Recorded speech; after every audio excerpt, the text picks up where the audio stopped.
Hello guys, good morning all of you and welcome back to our channel again. हम discuss कर रहे थे 12th chapter nature of light के बारे में, यानी प्रकाश की प्रकृति। और लास्ट क्लास में हमने इंटरफेरेंस ऑफ लाइट के बारे में डिस्कस किया था, जो होता है प्रकाश का व्यतिकरण। हमने ये पढ़ा था कि जब दो या दो से ज़्यादा वेव्स इंटरफेयर करती है, एक दूसरे से मिक्स होती है, तो जो रिजल्टेंट वेव बनती है उसका एम्पलीट्यूड या उसका विस्थापन हम सुपरपोजिशन प्रिंसिपल से देते हैं, अध्यारोपण सिद्धांत से देते हैं, जो ये कहता है कि रिजल्टेंट वेव का जो विस्थापन है वो अलग अलग तरंगों के विस्थापनों के सदिशों के बराबर होता है। अब व्यतिकरण का हमने स्पष्ट रूप से जो डेफिनेशन देखी थी, वो डेफिनेशन ये कहती है कि जब भी दो या दो से अधिक कला संबंधित तरंगें जिनकी आवृत्ति समान हो और आयाम लगभग समान हो, एक ही दिशा में संचरित होती हुई परस्पर अध्यारोपित होती है, तो कहीं पे प्रकाश की तीव्रता ज़्यादा होती है और कहीं पे प्रकाश की तीव्रता कम होती है। यहाँ पर इम्पोर्टेंटली जो मैंने हाईलाइट करा था वो ये था कि कला संबंधित तरंगी। पहली बात, कला संबंधित तरंगी का मतलब है कि तरंगों के बीच जो कालांतर है वो समय के साथ परिवर्तित नहीं होना चाहिए, वो चेंज नहीं होना चाहिए, तब वो तरंगी कला संबंधित तरंगी कहलाती है। ठीक है। दूसरी बात हमने कही थी कि तरंगों की आवृत्ति लगभग समान होनी चाहिए, परफेक्टली समान होनी चाहिए। जो दो तरंगें अध्यारोपित होती हैं तो व्यतिकरण में उनकी आवृत्ति समान होनी चाहिए, आयाम लगभग समान होगा चलेगा, एक ही दिशा में संचरित होती हुई अध्यारोपित होती है, तब कहीं पे तीव्रता अधिक और कहीं पे तीव्रता कम प्राप्त होती है। इसी घटना को हमने प्रकाश का व्यतिकरण कहा था। अब ये व्यतिकरण जो है, इसका एनालिटिकल अगर बात करें या उसके बारे में हम व्याख्या करना चाहें तो ओरली यहाँ पर इसकी व्याख्या केवल इतनी ही हो सकती है, लेकिन हम मैथमेटिकली जब देखेंगे कि जब दो तरंगें अध्यारोपित होती हैं तो जो नई तरंग बनती है, रिजल्टेंट वेव बनती है, उसका एम्पलीट्यूड किस प्रकार से होता है, उसका विस्थापन किस प्रकार से होता है और उसकी तीव्रता किस प्रकार से होती है। तो आज के इस सेशन में हम बेसिकली डिस्कस करने वाले हैं व्यतिकरण का गणितीय विश्लेषण, यानी मैथमेटिकल एनालिसिस ऑफ इंटरफेरेंस। कि तरंगें जब अध्यारोपित होती हैं या इंटरफेयर होती हैं तो नई तरंग का विस्थापन, उसका आयाम और उसकी तीव्रता किस प्रकार से डिफाइन होती है। तो चलिए शुरू करते हैं आज का सेशन। हम बात कर रहे हैं मैथमेटिकल एनालिसिस ऑफ इंटरफेरेंस, यानी व्यतिकरण का गणितीय विश्लेषण।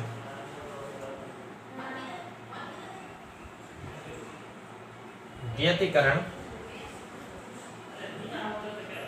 का गणितीय विश्लेषण। देखिए, ये बेसिकली प्योर मैथमेटिक्स हम बात करेंगे कि दो तरंगें जब अध्यारोपित होगी तो नई तरंग किस प्रकार से प्राप्त होगी। हम मान लेते हैं हमारे पास दो तरंगें हैं गाइस। ये वाली तरंग जिसका विस्थापन सदिश है y1 सदिश, और किसी भी तरंग के समीकरण को या विस्थापन को हम किस प्रकार से लिखते हैं, 11th क्लास में हम पढ़ चुके हैं। साइनसोइडल वेव से उसको दर्शाया जाता है, तो इसको हम लिख लेते हैं a1 sin ओमेगा t, जहां पर a1 क्या होता है, a1 है इसका एम्पलीट्यूड यानी इसका आयाम। आयाम होता है माध्य स्थिति से अधिकतम विस्थापन को हम आयाम कहते हैं। 11th क्लास में तरंगों के बारे में हम डीप में डिस्कस कर चुके हैं, तो हम यहाँ पे उसके बारे में बात नहीं करेंगे, हम केवल व्यतिकरण के बारे में डिस्कस करेंगे। तो मान लेते हैं हमारे पास एक तरंग है जिसका विस्थापन समीकरण दे रखा है y1 बराबर a1 sin ओमेगा t, और दूसरी तरंग हमारे पास दे रखी है जिसका विस्थापन समीकरण है y2 सदिश बराबर a2 sin ओमेगा t और प्लस 5। ठीक है। तो यहाँ पर दूसरी जो तरंग है उसका आयाम a2 है, इसकी आवृत्ति मेरे पास ओमेगा है, तो इसकी आवृत्ति भी मेरे पास ओमेगा है, मतलब दोनों तरंगों की आवृत्ति समान है, जो व्यतिकरण की शर्त है। आयाम दोनों के अलग अलग है, जो कि पॉसिबल है, क्योंकि व्यतिकरण में आयाम समान हो तो भी ठीक, नहीं हो तो भी ठीक, आवृत्ति समान होनी चाहिए। तो दोनों तरंगों की आवृत्ति समान है, यहाँ पे इसकी आवृत्ति भी ओमेगा है, इसकी आवृत्ति भी ओमेगा है। ये जो फाई है गाइस, ये फाई इस दोनों तरंगों के बीच कालांतर है। ये फाई की वैल्यू कुछ भी हो सकती है, यहाँ पे 1 radian, 2 radian, 3 radian, 4 radian, pi by 2 radian, कोई भी इसकी वैल्यू हो सकती है। तो फाई जो है बेसिकली इन दोनों तरंगों के बीच कालांतर है। ठीक है। यहाँ पर पहली तरंग और ये दूसरी तरंग, ये दोनों तरंगें अगर इंटरफेयर होती हैं, एक दूसरे के साथ अध्यारोपित होती है, तो इनके इंटरफेरेंस से एक नई तरंग बनेगी। ठीक है। और उस नई तरंग का आयाम और विस्थापन किस प्रकार से होगा उसके बारे में हम देखते हैं। तो दोनों तरंगें जब अध्यारोपित होती हैं तो तरंगों के अध्यारोपण के सिद्धांत से हम ये देखते हैं कि नई तरंग का विस्थापन दोनों तरंगों के विस्थापनों के सदिशों के बराबर आएगा। इस स्थिति में हम सीधे तौर पे लिख सकते हैं अध्यारोपण के सिद्धांत से, अध्यारोपण के सिद्धांत से, अध्यारोपण के सिद्धांत से नई तरंग का विस्थापन y सदिश बराबर आएगा अलग अलग तरंगों के विस्थापनों के सदिशों के बराबर। क्लियर? तो हम वैल्यू पुट अप कर देते हैं। नई तरंग का जो विस्थापन आएगा दोनों तरंगों के विस्थापनों के सदिशों के बराबर आएगा। तो यहाँ से मेरे पास आ जाएगा y सदिश इज इक्वल टू y1 की जगह वैल्यू पुट अप कर देते हैं, यह आ जाएगा a1 sin omega t plus यहाँ आ जाएगा a2 sin omega t plus 5। Clear? अब देखिएगा इस फॉर्मूला ये होता है साइन a प्लस बी का फॉर्मूला होता है sine a cos b plus cos a sine b। ठीक है, ये मैथमेटिक्स में ट्रिग्नोमेट्रिक में फॉर्मूला होता है कि साइन a प्लस b होता है sine a cos b plus cos a sine b। तो यहाँ देखिए साइन a प्लस b दिख रहा है, यहाँ पे a की जगह हमें क्या दिख रहा है, a की जगह दिख रहा है ओमेगा टी और b की जगह फाई है। तो इसको इस फॉर्मूले से एक्सटेंड कर देते हैं, खोल देते हैं। तो मेरे पास आ जाएगा y सदिश बराबर a1 साइन ओमेगा टी ऐसा का ऐसा प्लस a2 और साइन a प्लस बी से इसको खोलेंगे तो साइन a प्लस बी होता है sine a cos b cos a sine b। तो यहाँ पे आ जाएगा साइन a की जगह ओमेगा टी कॉस b की जगह फाइव प्लस कॉस a की जगह ओमेगा टी और साइन b की जगह फाइव। मैंने खोल दिया इसको। इस a2 को अंदर मल्टीप्लाई कर देते हैं। In that case y vector is equal to a1 sine omega t plus a2 को इससे मल्टीप्लाई किया तो a2 sine omega t cos five plus a2 को इससे भी मल्टीप्लाई करेंगे तो a2 cos omega t sine five. Clear? अब देखिए कुछ कॉमन लेंगे अपन। क्या कॉमन लेंगे? y vector is equal to यहाँ देखिए साइन ओमेगा टी दिख रहा है, यहाँ पर भी क्या दिख रहा है साइन ओमेगा टी। तो ये दोनों में क्या आ जाएगा मेरे पास कॉमन आ जाएगा। तो साइन ओमेगा टी मैंने ले लिया कॉमन। यहाँ क्या बचेगा a1, यहाँ क्या बचेगा a2 cos फाइव। तो ये आ जाएगा a2 cos five. Clear? Plus यहाँ पे मेरे पास बच जाएगा a2 cos ओमेगा टी और साइन फाइव। या फिर मैं इसको ये लिखूँ a2 sine five cos omega t, आगे पीछे लिखूँ कोई फर्क नहीं पड़ेगा। ठीक है, अब देखिए ये जो a1 a2 cos फाइव है इस पूरे को अपन मान लेते हैं r cos थीटा। तो हियर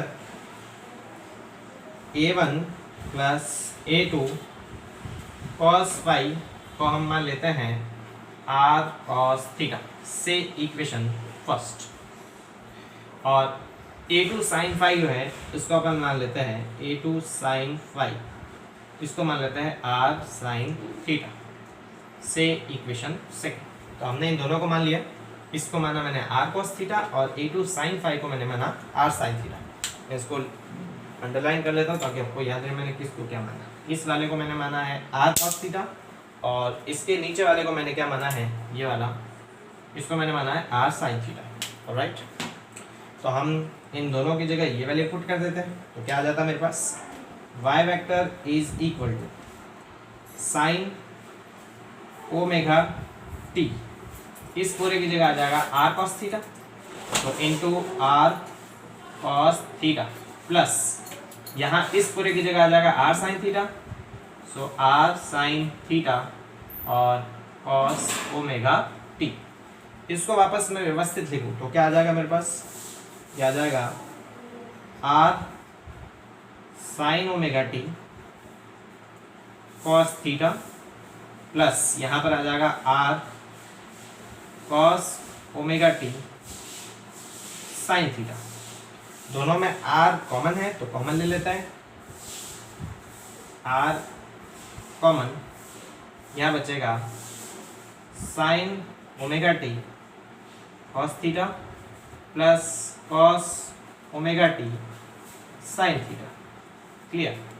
अब देखिए ये वाला फॉर्मूला इस वाले फॉर्मूले की तरह दिख रहा है, जहां हम जानते हैं sign a cos b cos a sine B, उसको हम लिखते हैं साइन ए प्लस बी। तो यहाँ पर भी ये ऐसे दिख रहा है। देखिए क्या दिख रहा है हमें, यहाँ पे हमें दिख रहा है sign a cos b cos a sine B. तो हमारे पास ए की जगह तो है ओमेगा टी और बी की जगह है थीटा। तो हम इसको किस तरह से लिखेंगे, हम इसको लिखेंगे अगेन, इस इक्वेशन को हम किस तरह से लिख सकते हैं, इस इक्वेशन को हम अगेन लिखेंगे y is equal to r, again r, और ये आ जाएगा sine a cos b, cos a sine b को लिखेंगे साइन ए प्लस बी, तो ये आ जाएगा साइन ए की जगह तो आ जाएगा ओमेगा टी, और बी की जगह क्या आ जाएगा मेरे पास थीटा।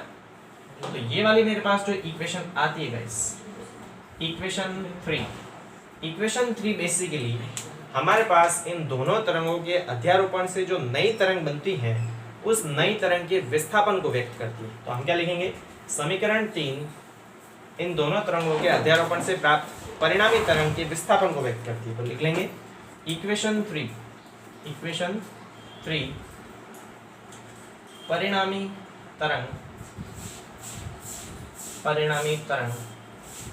के विस्थापन को व्यक्त करती है।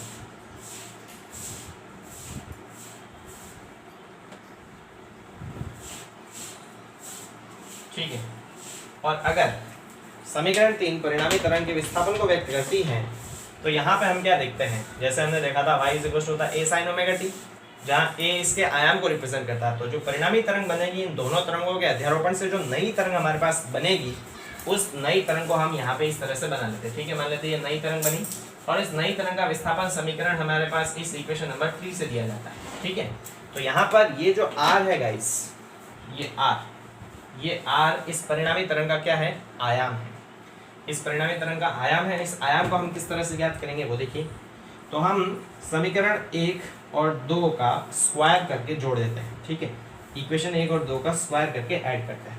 तो इक्वेशन 1 व इक्वेशन 2 का वर्ग करके जोड़ने पर, ठीक है, तो इक्वेशन 1 है मेरे पास a1 a2 cos phi is equal to r cos theta, इसका स्क्वायर में इसका स्क्वायर जोड़ेंगे तो क्या आएगा, r square cos square theta में क्या ऐड होगा, r square sin square theta, या आ जाएगा r square cos square theta में, या फिर हम स्क्वायर पहले नहीं लिखते, सीधे इसका स्क्वायर में इसका स्क्वायर जोड़ेंगे तो आ जाएगा r cos theta plus r sin theta, इसका भी स्क्वायर और इसका भी स्क्वायर बराबर, ये आ जाएगा इसका स्क्वायर प्लस इसका स्क्वायर, तो ये आ जाएगा a1 plus a2 cos phi का square plus a2 sin phi का स्क्वायर।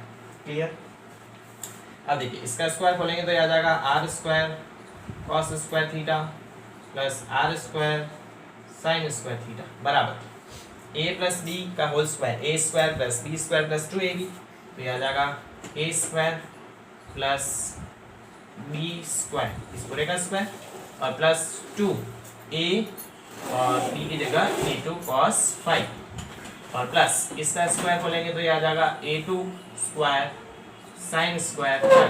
क्लियर, अब देखिए यहाँ पे दोनों में r स्क्वायर कॉमन दिख रहा है तो अपन कॉमन ले लेते हैं, r स्क्वायर कॉमन, तो यहाँ बचेगा साइन स्क्वायर थीटा और plus cos square theta is equal to, यहाँ पे देखिए दोनों में a2 स्क्वायर कॉमन दिख रहा है तो पहले अपन लिख लेते हैं a1 square plus a2 square, दोनों में कॉमन, तो a2 स्क्वायर कॉमन, यहाँ क्या बचेगा साइन स्क्वायर फाई, और प्लस यहाँ क्या बचेगा cos स्क्वायर फाई, और प्लस ये बच जाएगा 2a1 a2 cos फाई। ठीक है, अब देखिए sine square theta plus cos square theta is equal to होता है 1, तो हम इसको लिखेंगे नहीं, सीधा हमारे पास आ जाएगा r square is equal to a1 square plus sine square phi plus cos square phi again 1, तो इसको भी नहीं लिखेंगे, सीधा आ जाएगा a2 square plus 2a1 a2 cos phi. ठीक है, स्क्वायर हटेगा तो उस पर स्क्वायर रूट लगेगा, क्या आ जाएगा r is equal to square root of a1 square plus a2 square plus 2a1 a2 cos phi. तो यहाँ पर ये जो इक्वेशन हमारे पास आई है गाइस, इस इक्वेशन को हम दे देते हैं इक्वेशन नंबर 4। तो इक्वेशन नंबर 3 क्या रिप्रेजेंट करती है, इक्वेशन नंबर 3 रिप्रेजेंट करती है परिणामी तरंग के विस्थापन को। परिणामी तरंग का आयाम r से रिप्रेजेंट होता है और उसको हम किस तरह से लिखते हैं, r बराबर होता है a1 square plus a2 square plus 2a1 a2 cos phi. a1 क्या है, पहली तरंग का आयाम, A2 क्या है, दूसरी तरंग का आयाम जो अध्यारोपित हो रही है, और फाई क्या है, इन दोनों तरंगों के बीच का कालांतर। यानी परिणामी तरंग का जो आयाम है वो पहली तरंग के आयाम, दूसरी तरंग के आयाम के साथ साथ उन दोनों तरंगों के बीच कालांतर पर भी निर्भर करता है। तो आप इसका स्क्रीनशॉट ले लीजिए, उसके बाद हम आगे की चर्चा करते हैं। ठीक है, चलिए तो हम इसको रफ कर देते हैं। इस इक्वेशन नंबर 4 से हमें क्या पता चलता है, इक्वेशन 4 रिप्रेजेंट करता है परिणामी तरंग के आयाम को। तो हम इसको रफ करते हैं और इससे आगे चर्चा करते हैं।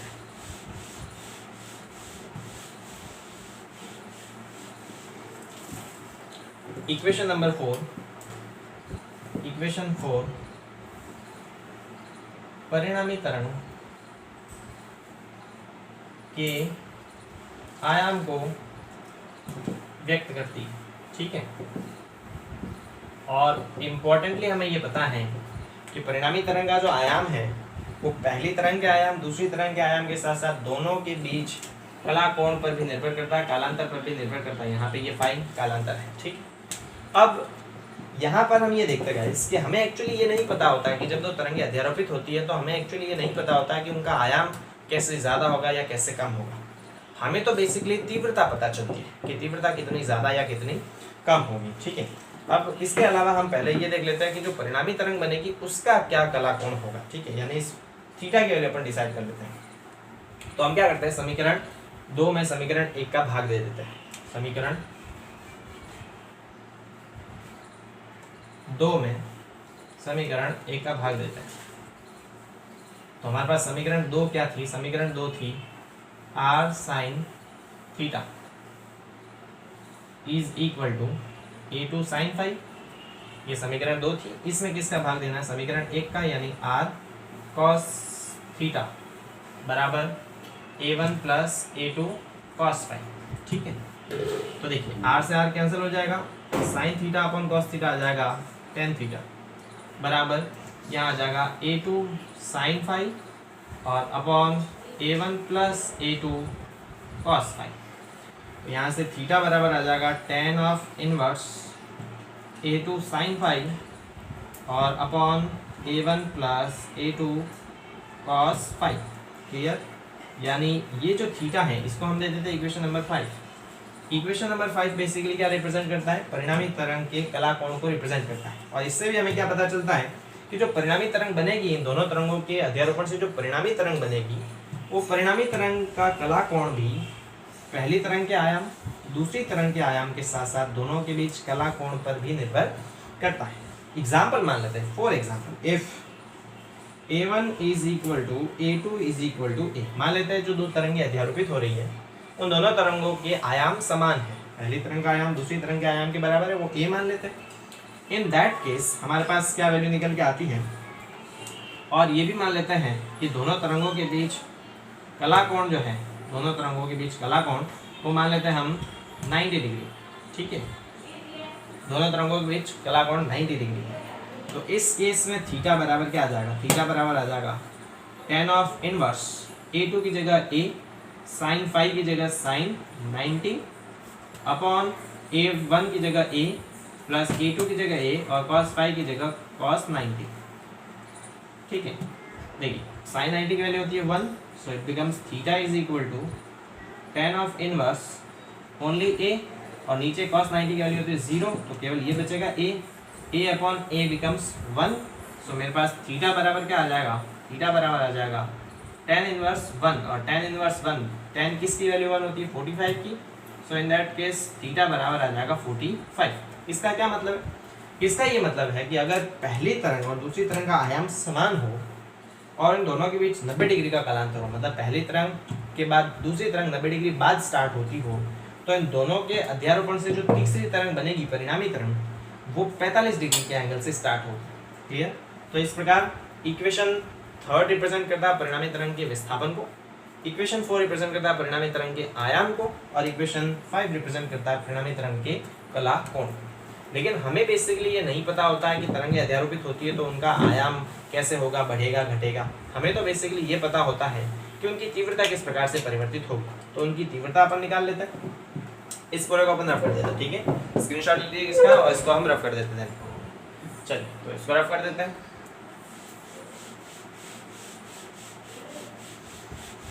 हम बात करते हैं परिणामी तरंग की तीव्रता के बारे में कि परिणामी तरंग की तीव्रता कितनी प्राप्त होगी। तो परिणामी तरंग की तीव्रता देख लेते हैं गाइस। देखिए हम ये जानते हैं कि तीव्रता जो है वो आयाम के वर्ग के समानुपाती होती है। 11th क्लास में हम 9th चैप्टर में पढ़ चुके हैं कि किसी भी तरंग की तीव्रता उसके आयाम के वर्ग के समानुपाती होती है, यानी इंटेंसिटी इज प्रोपोर्शनल टू, परिणामी तरंग का आयाम कितना है, परिणामी तरंग का आयाम r है तो r स्क्वायर आएगा। जब समानुपाती चिन्ह हटेगा तो एक कांस्टेंट लगता है तो उसे हम क्या देते हैं k, तो I बराबर आएगा k r स्क्वायर। ठीक है, यहां से हम लिखेंगे I is equal to k और r स्क्वायर की हमारे पास क्या वैल्यू है, r स्क्वायर बराबर है a1 square plus a2 square plus 2a1 a2 cos phi, यह आ जाएगा a1 square plus a2 square plus 2a1 a2 cos phi. इस k को अंदर मल्टीप्लाई कर देते हैं, यह आ जाएगा k a1 square plus k a2 square plus 2k a1 a2 cos phi. Clear. अब हम क्या लिख सकते हैं, देखिए आराम से, यह आ जाएगा k a1 square plus k a2 square plus 2, इसको लिख सकते हैं under root k into under root k, और a1 को लिख सकते हैं a1 स्क्वायर का अंडर रूट, a2 को लिख सकते हैं a2 स्क्वायर का अंडर रूट cos फाई, कोई फर्क नहीं पड़ेगा। फिर हम लिख सकते हैं इसको k a1 square plus k a2 square plus 2, इन दोनों को साथ में लिख लेते हैं तो यह आ जाएगा under root k a1 square, इन दोनों को साथ में लिख लेते हैं तो यह आ जाएगा under root k a2 square और cos फाई। अब देखिए इंटेंसिटी होती है k इंटू आयाम का स्क्वायर।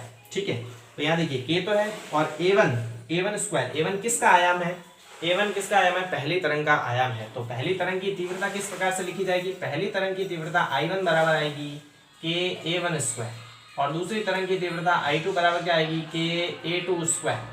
ठीक है, तो यहाँ पर k a1 स्क्वायर की जगह हम लिख सकते हैं I1 मतलब पहली तरंग की तीव्रता, और k a2 की जगह लिख सकते हैं I2 मतलब दूसरी तरंग की तीव्रता। तो यहाँ पे हम लिख सकते हैं I बराबर, इसकी जगह आ जाएगा I1, इसकी जगह आ जाएगा I2 प्लस 2, इसकी जगह आ जाएगा अंडर रूट I1 और इसकी जगह आ जाएगा अंडर रूट I2 और इंटू cos फाई। तो ये इक्वेशन नंबर 6 जो है ये परिणामी तरंग की तीव्रता को रिप्रेजेंट करती है। परिणामी तरंग, दो तरंगें जब अध्यारोपित होगी तो उसकी परिणामी तरंग जो बनेगी उसकी तीव्रता क्या आएगी। इस इक्वेशन से भी हमें पता चलता है कि परिणामी तरंग की तीव्रता पहली तरंग की तीव्रता दूसरी तरंग की तीव्रता के साथ साथ दोनों के बीच कला कोण पर भी निर्भर करती है। तो ये बेसिकली हमने बात करी व्यतिकरण के गणितीय विश्लेषण की कि जब दो तरंगें अध्यारोपित होती है तो परिणामी तरंग की तीव्रता किस प्रकार से प्राप्त होती है, उसका आयाम किस प्रकार से प्राप्त होता है, उसकी जो विस्थापन समीकरण है वो किस प्रकार से प्राप्त होता है, और ये सब किस किस पे डिपेंड करते हैं। इससे अगले वाले वीडियो लेक्चर में हम इसी मैथमेटिकल एनालिसिस से संपोषी और विनाशी व्यतिकरण को समझेंगे। तो मिलते हैं गाइस अगले वीडियो लेक्चर में। Thank you so much.